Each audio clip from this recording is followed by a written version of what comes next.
திமுகவே அவருக்கு உதயசூரியன் சின்னத்தில் போட்டியிடுவதற்கு 2 வேட்பாளர்களை கொடுக்கும். கமலஹாசனால் 2 வேட்பாளர்களை தயார் செய்ய முடியல.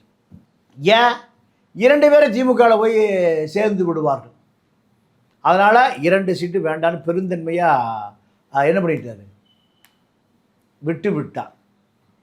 இந்த 2 சட்டமன்ற உறுப்பினர்களுக்கான இடம்தான் ஒன்று விசிகாவுக்கு கொடுக்கப்பட்டது, ஒன்று பிரேமலதாவுக்கு கொடுக்கப்பட்டது. இதற்கு பிறகுதான் கமலஹாசன் பரபரப்பாக பேசப்பட்டார்.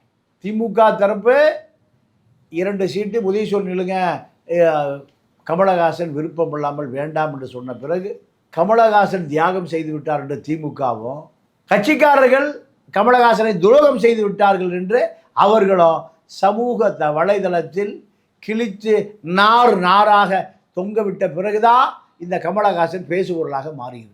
கமலஹாசனை பொறுத்த வரைக்கும் கமலஹாசன் ஒரு அறிவாளியை போல நடிப்பவர். காரணம், ஒரு அறிவாளி என்பவன் தவறுகளை சுட்டி காட்டக்கூடியவன் தான் அறிவாளி. கமலஹாசன் தவறுகளை சுட்டி காட்டவே மாட்டார். ஆனால் தவறு செய்பவர்களையும் காப்பாற்றுவார், தவறையும் கண்டிப்பார். எப்படி? இதுதான் இந்த குழப்பவாதி தான் கமலஹாசன்.